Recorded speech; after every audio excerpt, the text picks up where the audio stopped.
शकीला का अफसर बाप राजा अफसर की शिकायत करने कमिश्नर के पास आया था। उसे कह रहा था मेरी जवान बेटी को कुछ हो गया तो मैं किसी को मुंह दिखाने के काबिल नहीं रहूंगा, प्लीज़ आप कुछ करें। कमिश्नर ने कहा, ये बाप बेटे अब हमारी इज्जतों पर हाथ डालने लगे हैं, लेकिन मैं मजबूर हूं। बड़े लोगों के हुक्म के बगैर हम इनके खिलाफ कुछ नहीं कर सकेंगे। एक मुलाजिम उनके सामने चाय लेकर आया। मैंने कमिश्नर को उसे मुखातिब करने पर माइल किया। फिर मुलाजिम की आवाज़ सुनकर उसके अंदर आकर बोला, ज़मीर फरोश ओहदेदारों की मौत आ गई है। मैं फरहाद अली तैमूर तुम दोनों से मुखातिब हूं। कमिश्नर ने घुरा कर कहा, क्या बकते हो, दिमाग चल गया है, गेट आउट। दिमाग तो तुम लोगों का चलने वाला है। मुझे मुलाजिम समझकर बाहर निकालोगे तो मैं तुम्हारे दिमागों के अंदर आ जाऊंगा। वो दोनों परेशान होकर मुलाजिम को देखने लगे। मैंने शकीला के बाप से कहा, तुम्हारी बेटी को मैंने अगवा किया है। राजा अफसर के साथ इसलिए उलझाया कि तुमने मेरी भांजी को अगवा करने की इजाज़त दी थी। मैंने सोचा था तुम्हारे मुंह पर जूता पड़ेगा और आइंदा तुम कानून की वर्दी पहनकर गैर कानूनी हरकतें नहीं करोगे, दूसरों की बेटियों को भी अपनी बेटियां समझोगे। लेकिन तुम्हारी ज़मीर ने आंख नहीं खोली। तुम सिर्फ अपनी बेटी की बाजियाबी के लिए फिक्रमंद हो। फिर मैंने कमिश्नर से कहा, मैंने तुम्हारे जवान बेटे इमरान को भी अगवा किया है। तुम उसे दुनिया जहान में ढूंढते फिरोगे, वो नहीं मिलेगा। जो मेरे शिकंजे में आ जाता है उसे सिर्फ शराफत से ही वापस हासिल किया जा सकता है, वरना उसे मौत ले जाती है। वो दोनों घबरा कर खड़े हो गए थे। एक अपने बेटे को और दूसरा अपनी बेटी को पूछ रहा था।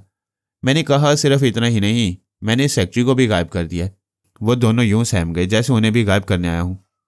मैंने कहा, तुम दोनों को इसलिए आज़ाद छोड़ दिया कि अपने बेटे और बेटी का मातम करोगे और उनके साथ सेक्रेटरी को भी रिहाई दिलाने के लिए अपने तमाम ज़राए इस्तेमाल करोगे। क्या तुम इस मुल्क में पहुंच गए हो? मैं दुनिया के हर मुल्क में पासपोर्ट के बगैर ख्याल ख्वानी के जरिए पहुंच जाता हूं। अपने मतलब की बात करो। बेटे और बेटी को वापस चाहते हो? हाँ फरहाद भाई, तुम्हारी बड़ी मेहरबानी होगी। तुम मुझ पर मेहरबानी करो, मैं तुम पर करूंगा। गुंडों के साथ भी तुम्हारी इसी तरह सौदेबाजी होती है? जी हाँ, जी हाँ। तुम हमसे जो फ़ायदा चाहो हासिल कर दो, हमारे बच्चों को रिहा कर दो। एक बात याद रखो, तुम्हारे बच्चे सिर्फ 4 घंटे तक जिंदा रहेंगे। अगर तुम लोगों ने मेरे अहकामात की तामील ना की तो तुम्हें उनकी लाशें मिलेंगी। ऐसा ना कहो, अपना मुतालबा पेश करो। बिल्कुल जायज़ मुतालबा है। 4 घंटे के अंदर मेरे बहनोई के कातिल को गिरफ्तार करो। ये इतनी जल्दी मुमकिन नहीं। इतनी जल्दी तुम्हारे बच्चों की मौत तो मुमकिन है। प्लीज़ हमारी मजबूरी समझो। तुम्हारी मजबूरी समझकर ही सेक्रेटरी साहब को भी कैदी बनाया है। तुम दोनों उसके अहकामात की तामील करते थे, अब उसे रिहाई दिलाने के बहाने तुम इससे भी बड़े ओहदेदारों तक पहुंच सकते हो। कातिल को गिरफ्तार करना कितना आसान है, ये तुम्हारे बच्चों की मुतवक्का मौत समझाएगी। ठीक है, हम कातिल को गिरफ्तार करने की हर मुमकिन कोशिश करेंगे। तुम 4 घंटे की मोहलत बढ़ा दो। 1 सेकंड की मोहलत नहीं मिलेगी। इस वक्त तुम्हारी घड़ी में 6 बज रहे हैं। कातिल गिरफ्तार ना हुआ तो ठीक 10 बजे तुम दोनों को अपने प्यारों की लाशें मिलेंगी। खून का बदला खून होगा। कातिल का खून बहेगा या कातिल को छुपाने वालों का? उनमें से एक फ़ोन की तरफ गया। रिसीवर उठाकर नंबर डायल करने वाला था। मैंने कहा, मेरी एक बात याद रखो, मेरी बहन की कोठी के अहाते में कोई गुंडा या कोई पुलिस वाला कदम नहीं रखेगा। अपने अफसरों और सिपाहियों से कहो वो कोठी के सामने हेडलाइट्स वगैरह के साथ पहुंच जाएं। कानून के बड़े बड़े मुहाफिजों से कहो अगर वो सेक्रेटरी की सलामती चाहते हैं तो मेरी बहन के दरवाजे पर हाजिर हो जाएं। वो दोनों फ़ोन के पास बैठ गए और मुतलका ओहदेदारान से जल्दी जल्दी रब्ता करने लगे। मैंने लैला सुल्तान और सलमान के पास आकर कहा, खेल शुरू हो चुका है। तुम तीनों इन 3 यरगमालों के अंदर अलर्ट रहो। अभी बड़े बड़े तुर्रम खान कोठी के बाहर आने वाले हैं। किसी को अहाते के अंदर आने की इजाज़त ना देना। मैं तुम्हारे पास आता जाता रहूँगा। मैं दिमागी तौर पर तैयारी में हाजिर हो गया। स्पीकर के जरिए कहा जा रहा था कि हम हिफाजती बेल्ट बांध लें। हमारा त्यारा कराची एयरपोर्ट पर उतरने वाला है। मैं कराची से 1.5 या 2 घंटे में लाहौर पहुंचने वाला था। वहां पहुंचने के बाद दुश्मनों के पास सिर्फ 2 घंटे की मोहलत रह जाती। मेरे दिए हुए 4 घंटे ख़त्म हो जाते। फिर 5वें घंटे के पहले मिनट में कातिल राजा सफदर अली गिरफ्तार होता। ऐसा ना होने पर मैं अपनी बहन के दरवाजे पर एक ऐसी अदालत कायम करने वाला था जिसमें बड़े ओहदेदारों को सज़ा पाते देखकर आइंदा हर भाई अपनी बहन के दरवाजे पर हया परवर अदालत कायम करने का हौसला पैदा कर लेगा। यहूदी तंजीम के आयरन मैन राजा सफदर अली को अपनी ज़िंदगी सुकड़ती और मुख्तसर होती हुई दिखाई दे रही थी। उसने सोचा भी नहीं था कि टेलीपैथी कितनी बुरी बला होती है। फरहाद पाकिस्तान में कदम नहीं रखेगा, फिर भी मौत उसके लिए और उसके गुंडे बेटों के लिए लाजमी हो जाएगी। उसने एक मामूली सी बात पर मेरे बहनोई को कत्ल किया था। बात यह थी कि वो मेरे बहनोई की फैक्ट्री खरीदना चाहता था। इस फैक्ट्री की आड़ में गलत धंधे करना चाहता था। मेरे बहनोई ने उसे फ़रोख्त करने से इनकार कर दिया, उसे पार्टनर बनाने से भी इनकार कर दिया। तब राजा सफदर अली ने कहा, मैं पहले शराफत से काम निकालता हूँ, काम ना निकले तो अगले का काम तमाम कर देता हूँ। मैं तुम्हें कत्ल करूँगा तो तुम्हारे बाद तुम्हारी बीवी और जवान बेटे दहशत ज़दा रहेंगे। बाप का अंजाम देखने के बाद बेटे ये फैक्ट्री मेरे हवाले कर देंगे। ये कहकर उसने बेचारे को कत्ल कर दिया। मेरी बहन और बेटियों से कहा जाओ मेरे खिलाफ रिपोर्ट लिखवाने के लिए। पुलिस वालों के धक्के खाते रहो। जब दादे फरियाद सुनने वाला कोई ना हो तो समझ लेना जवान बेटे भी इसी तरह कत्ल किए जाएंगे। सलामती इसी में है कि गुजारे लायक रकम लेकर वो फैक्ट्री मेरे नाम लिख दो। इस कत्ल के बाद चंद बड़े ओहदेदारों ने राजा सफदर से कहा, यह तुमने क्या मुसीबत मोल ले ली है? क्या तुम नहीं जानते कि वो फरहाद का बहनोई था? राजा सफदर ने हकारत से पूछा, कौन फरहाद? ताज्जुब है, तुम टेलीपैथी जानने वाले फरहाद अली तैमूर को नहीं जानते? हाँ, टेलीपैथी जानने वाले फरहाद के मुतालिक सुना है। उसका पूरा खानदान पेरिस में आबाद है, लेकिन यह मकतूल उसका बहनोई कैसे था? क्या इसकी बीवी फरहाद की सगी बहन है? हम पूरी तफसील नहीं जानते, थोड़ी बहुत मालूमात के मुताबिक कह रहे हैं। फरहाद बरसों पहले इसी कोठी में अपनी बहन बहनोई से मुलाकात करने आया था। इसके बाद फिर उसने पाकिस्तान का रुख नहीं किया। राजा सफदर ने कहा, अब भी रुख नहीं करेगा। अगर ऐसी हमाकत करेगा तो उसे भी पता चलेगा कि मैं एक खतरनाक तंजीम का आयरन मैन हूं। आज तक दुनिया के किसी आयरन मैन ने उसका कुछ नहीं बिगाड़ा। मैं पाकिस्तान में उसका दाखिला बंद करा दूंगा। वो पासपोर्ट और इजाजतनामों का मोहताज नहीं। दुनिया के किसी भी मुल्क की सरहदी दीवार उसका रास्ता नहीं रोकती। मेरी तंजीम के जासूस उसे पेरिस ही में गोली मार देंगे। राजा साहब, ये सब बचकाना बातें हैं। कोई उसके साए को भी नहीं देख सकता। हजारों हथियारों से गोलियां चलती हैं, लेकिन कोई गोली उसका पता ठिकाना नहीं जानती है। तुम लोग ऐसे कह रहे हो जैसे वो कोई इंसान नहीं, नादीदा अजाब है। मैं अभी से एहतियाती तदाबीर पर अमल शुरू कर देता हूँ। उसने तंजीम के गॉड फादर से रब्ता किया, उसे तमाम रुदात सुनाई। गॉड फादर ने भी यही कहा, यह तुमने बहुत बड़ी गलती की है फादर। मैं वो फैक्ट्री तंजीम के लिए हासिल कर रहा था। मैंने आपको बताया था कि फैक्ट्री पड़ोसी मुल्क की सरहद के करीब है। वह पड़ोसी मुल्क हमें बड़ी आसानियां फराम करता रहेगा। मैं मानता हूं तुम तंजीम के लिए ज़बरदस्त काम कर रहे हो, लेकिन तुमने ये नहीं बताया था कि फैक्ट्री का मालिक फरहाद का बहनोई है। मैं हैरान हूं कि गॉड फादर फरहाद के नाम से परेशान हो गया है। आखिर उसमें ऐसी क्या बात है? सबसे बड़ी मुसीबत यह है कि वो किसी एक जगह पाया नहीं जाता। जिस वक्त इतला मिलती है कि वो पेरिस में है, उसी वक्त खबर मिलती है कि वो न्यूयॉर्क में है, लंदन में और तेल अवीव में है। किसी फरहाद को गिरफ्तार करो, उसे गोली मारो तो पता चलता है वो फरहाद की डमी थी। फिर उस तंजीम की शामत आ जाती है जिसका बंदा उस पर हाथ डालता है। आप भी इतनी बड़ी तंजीम के गॉड फादर होकर उसे काबू में नहीं कर सकते। मेरी बात क्या पूछते हो? सुपर पावर कहलाने वाले हुक्मरान भी आज तक उसे काबू में ना कर सके। हमने जानबूझकर उसे टकराने की नादानी नहीं की। हमेशा यही कोशिश रही कि उसे कतरा कर अपने काम करते रहें, मगर तुमने मुश्किल में डाल दिया है। अब मुझे फरहाद के खिलाफ नया महाज खोलना पड़ेगा। उससे कतराना मेरी मसलियत थी, उससे टकराना मेरी तंजीम की शान होगी। फरहाद को यह बताना चाहिए कि हम कैसी बेइंतहा और बेपनाह कुव्वतों और वसीज राय के मालिक हैं। वाह गॉड फादर, तुमने दिल खुश कर दिया। तुम इस फैक्ट्री को हासिल करने की कोशिश करो। मैं फरहाद को पाकिस्तान में कदम रखने नहीं दूंगा। इसके बाद गॉड फादर ने हुकूमत फ्रांस को धमकी दी थी कि फरहाद को पाकिस्तान जाने की इजाज़त दी गई तो फ्रांस के हर शहर में दहशतगर्दी और तखरीबी कार्रवाइयाँ शुरू हो जाएंगी। मैं और मेरे खानदान के अफराद चोर रास्तों से किसी मुल्क में भी दाखिल हो जाते थे, लेकिन बाकायदा सफ़र के लिए हम सब हुकूमत फ्रांस का जारी करदा पासपोर्ट इस्तेमाल करते थे। फ्रांस के हुकाम ने कह दिया कि फरहाद और उसके ख़ानदान वाले यहाँ से जारी करदा पासपोर्ट पर नहीं जाएंगे। राजा सफदर अली ने पाकिस्तान में भी आला अहदेदारों को वार्निंग दी थी कि फरहाद यहाँ कदम रखेगा तो यहाँ के बड़े बड़े शहरों में दहशतगर्दी और तखरीबी कार्रवाइयाँ शुरू करा देगा। ये कितने अफसोस का मुकाम था कि मेरे वतन में इंसाफ का हसूल नामुमकिन है। शाहीना मेरी बहन ना होती, आपकी और आप सबकी बहन होती तो आप क्या करते?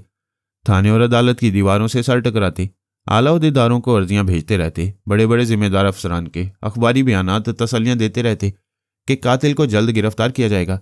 यानी कानून आपकी तसल्लियों के लिए भी हो और मुजरिमों की हौसला अफजाई के लिए भी, तो आप क्या करेंगे? सब्र करेंगे। पूरी कौम सब्र कर रही है और किसी मौजज़े का इंतज़ार कर रही है, लेकिन वह इंतज़ार नहीं करते जो ताकत के जवाब में अपनी ताकत इस्तेमाल करना जानते हैं। खुदा का शुक्र है कि मेरे पास फिरौन से टकराने की ताकत है, टेलीपैथी की ताकत ये सबके पास नहीं हो सकती, लेकिन ईमान और यकीन महकम की ताकत सबके पास हो सकती है। मेरे दोनों बेटे टेलीपैथी नहीं जानते हैं, लेकिन वो अपनी जहानत से जिस तरह फिरौनों के बुत गिराते हैं, वैसी जहानत और हौसले के सामने टेलीपैथी सिफर हो जाती है। यहाँ के रिश्वतखोर और मुजरिमों की परवरिश करने वाले ओहदेदारान और अफसरान क्या चीज़ हैं? उन्होंने टेलीपैथी के बगैर सुपर ताकतों की नींदें उड़ा दी हैं और उन्हें तौबा करने पर मजबूर कर दिया है। जब कभी वो दोनों पाकिस्तान आएंगे तो मैं उनके हौसलों के सामने अपनी टेलीपैथी के साथ वापस चला जाऊंगा और इस दुआ के साथ जाऊंगा कि मेरी कौम का हर फर्द फरहाद, पारस और अली तैमूर बन जाए। शाहीना की कोठी के सामने पुलिस की गाड़ियां दूर तक खड़ी हुई थीं। गाड़ियों की छतों में बड़ी बड़ी सर्च लाइटें रोशन थीं। कोठी के आसपास दूर तक का इलाका रोशनी में नहा गया था। बड़े बड़े जिम्मेदार अफसरान वगैरह वहां आ गए थे। मैंने कमिश्नर और पुलिस के आला अफसर के जरिए वार्निंग दी थी कि सेक्रेटरी साहब की सलामती मंजूर है तो तमाम बड़े ओहदेदारान मेरी बहन के दरवाजे पर पहुंच जाएं। वैसे ये बात अभी किसी को मालूम नहीं थी कि पुलिस अफसर की बेटी शकीला, कमिश्नर का बेटा इमरान और सूबाई सेक्रेटरी मेरी बहन के घर पर ही कैदी बनाकर रखे गए हैं। उन तीनों कैदियों के दिमागों पर लैला, सुल्ताना और सलमान कब्जा जमाए हुए थे। सलमान ने मेरी हदायत के मुताबिक लाउड स्पीकर के जरिए कहा, अटेंशन प्लीज, मैं फरहाद अली तैमूर बोल रहा हूँ। कोठी के अहाते के बाहर गहरी खामोशी छा गई। सब लोग कोठी की तरफ देख रहे थे। सलमान ने कहा, यहाँ जितने पुलिस अफसरान और दूसरे आला ओहदेदार हैं, ये सब जानते हैं कि मेरे बहनोई को कत्ल किया गया है और ये सब जानते हैं कि कातिल कौन है।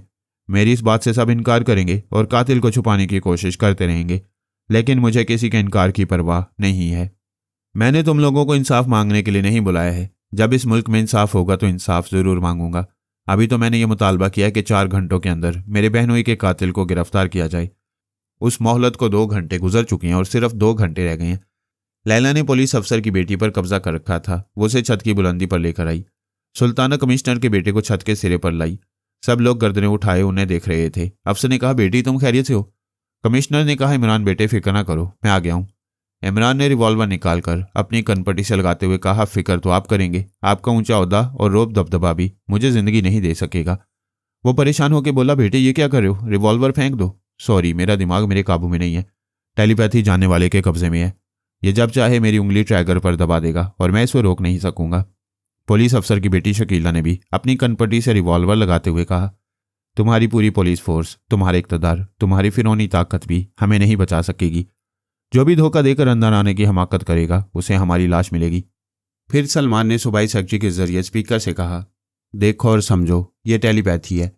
अभी ये बला तुम्हारे बच्चों के सरों पर नाच रही है, इसके बाद तुम्हारे पूरे खानदान वालों के सरों में पहुंचेगी। मौत को और ख्याल ख्वानी के अजाब को ना कोई रोक सका और ना कोई रोक सकेगा। सबने चौंक कर देखा। सूबाई सेक्रेटरी भी एक रिवॉल्वर हाथ में लिए छत के सिरे पर आ गया था। उसके दूसरे हाथ में एक माइक था। वो माइक को मुंह के करीब लाकर बोला, तुम सब देख रहे हो, हम तीनों के हाथों में अपनी अपनी मौत है। शकीला ने उससे माइक लेकर कहा, मेरे अफसर बाप ने राजा अफसर अली को आज शाम इजाज़त दी थी कि वो फरहाद अली तैमूर की भांजी को अगवा कर सकता है। अगवा की वारदात के वक्त उस इलाके में पुलिस नहीं रहेगी। ये है हमारी पुलिस। मासूम शहरियों को तहफ़्फ़ुज़ का यकीन दिलाकर मुजरिमों को वारदात करने की सहूलतें फराहम करती है। शकीला के अफसर बाप ने कहा, बेटी तुम सरासर गलत कह रही हो। तुम्हारा बाप एक फ़र्ज शनास अफसर है, मुझे ख्वामखा बदनाम ना करो।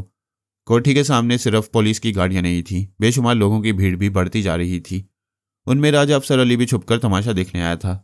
मैंने उस पर कब्जा जमाया तो वो भीड़ को चीरता हुआ चिल्लाता पुलिस वालों की तरफ आते हुए बोला, मैं राजा अफसर अली हूँ।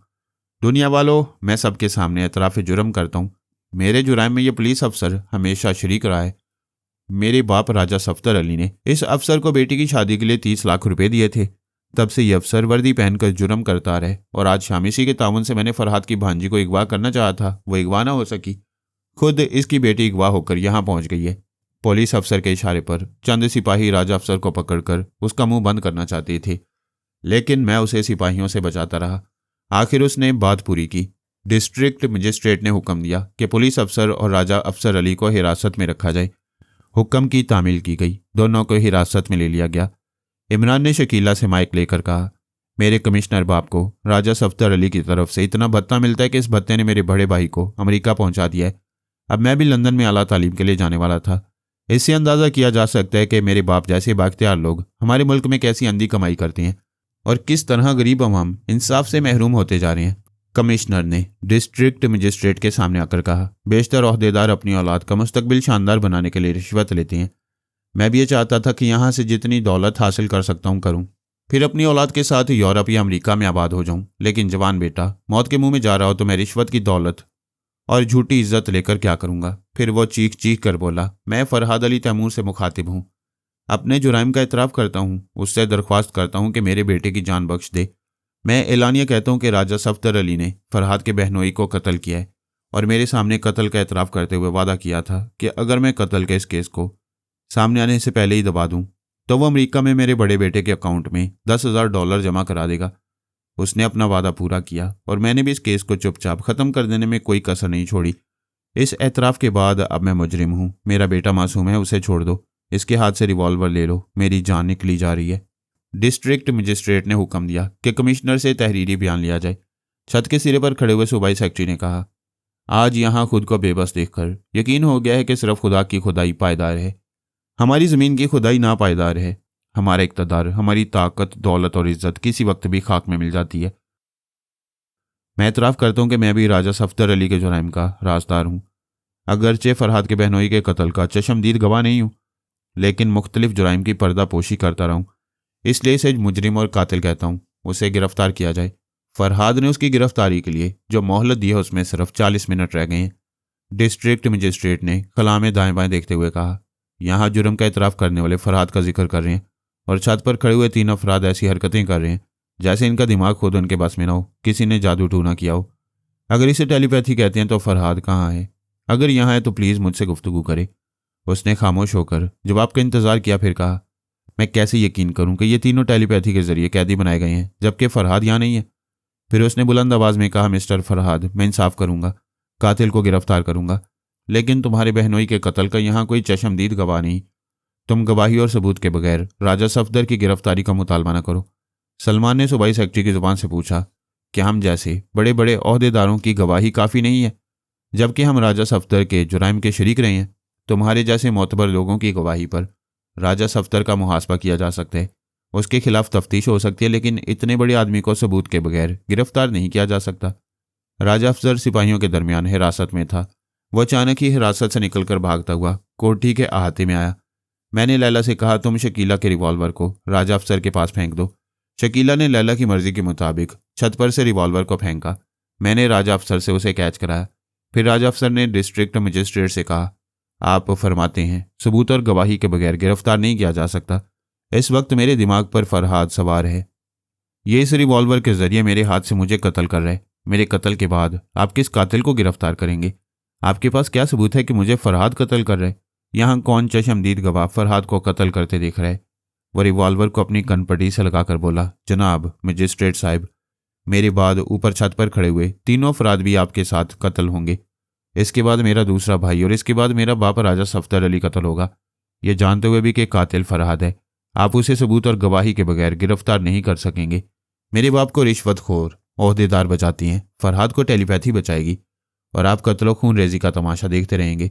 पुलिस के एक आला अफसर ने कहा, हमाकत ना करो, रिवॉल्वर फेंक दो। तुम्हारा कत्ल नहीं हो रहा है, तुम खुदकुशी कर रहे हो। जब एक के बाद एक कत्ल होते रहेंगे तो तुम कत्ल की कितनी वारदातों को खुदकुशी का नाम देते रहोगे। ठीक है, हम इस मौजू पर गुफ्तगू करेंगे, पहले तुम रिवॉल्वर फेंक दो। रिवॉल्वर की फिक्र ना करो, ये 15 मिनट के बाद चलेगा, क्योंकि ठीक 15 मिनट के बाद 10 बजेंगे और ठीक 10 बजे फरहाद की दी हुई 4 घंटों की मोहलत खत्म हो जाएगी। मोहलत खत्म होने के बाद इन बेगुनाहों को कत्ल करना कहाँ की दानिशमंदी है?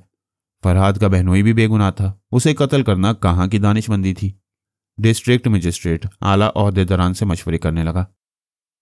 एक ने कहा, फरहाद के पास राजा सफदर अली की हर गलती का जवाब मौजूद है।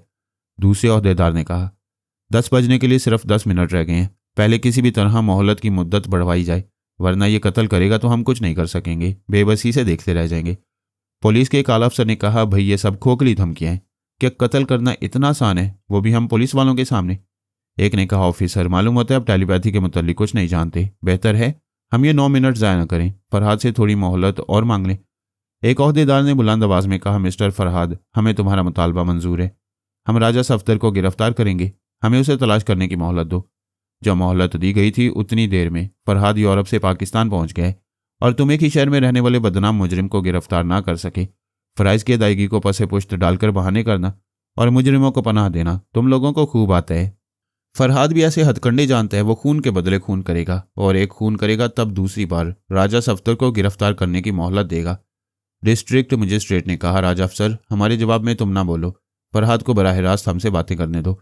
राजा अफसर ने कहा, बातें करने का वक्त कहाँ रहा, घड़ी देखो सिर्फ 4 मिनट रह गए। देखो मैं अब तुम्हारे सामने बोल रहा हूँ, अब 3 मिनट रह गए, अब 2 मिनट। इसके बाद ये बोलने वाला हमेशा के लिए खामोश हो जाएगा। देखो वक्त कितनी तेजी से गुजर रहा है। पुलिस के आला अफसर ने सिपाहियों को हुक्म दिया, इसे पकड़ो, रिवॉल्वर छीन लो। सिपाहियों के आगे बढ़ने से पहले ही छत पर से सूबाई सेक्रेटरी ने कहा, इसे रोकोगे तो हमारे रिवॉल्वरों से गोलियां चलेंगी और हमारी जानें जाएंगी।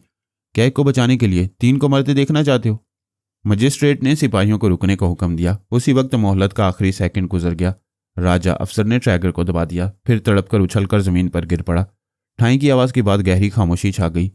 भीड़ लगाने वाले कोठी के करीब जाकर लाश देखना चाहते थे, मगर पुलिस वाले उन्हें रोकने लगे। थोड़ी देर तक अफरा तफरी रही, फिर सलमान ने स्पीकर के जरिए कहा, मेरे दोस्तों, मासूम शहरियों, ये इब्तदा है। अब ये तमाशा दुनिया देखेगी कि अंधेर नगरी में मजलूम अवाम को इंसाफ कैसे मिलता है। ये तमाम जिम्मेदार अफसरान दो में से एक काम करेंगे। अभी नाअहली का एतराफ़ करके इस्तीफ़ा देंगे, अपनी वर्दियाँ उतार देंगे, या फिर अगले 4 घंटों में राजा सफदर अली को गिरफ्तार करके सजाए मौत देंगे। दूर तक खड़े हुए लोग एक आवाज़ होकर कहने लगे, नाअहल अफसर हाय हाय, रिश्वतखोर अफसरान हाय हाय। सलमान ने सेक्रेटरी के जरिए कहा, अब से 4 घंटे यानी रात के 2 बजे तक मोहलत दी जाती है। अगर इन्होंने राजा सफदर अली को गिरफ्तार ना किया तो इसका दूसरा बेटा अपनी जान से जाएगा। आपसे गुजारिश है कि अपने अपने घरों में जाकर आराम करें। ठीक 2 बजे यहाँ कर देखें, यहाँ राजा सफदर मरने के लिए आएगा या फिर उसका बेटा।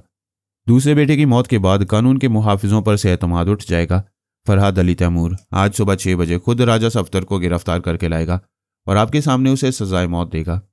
कमिश्नर के बेटे इमरान ने सुल्ताना की मर्जी के मुताबिक कहा, जब तक कातिल अपने अंजाम को नहीं पहुंचेगा हम तीनों यहाँ कैदी बनकर रहेंगे।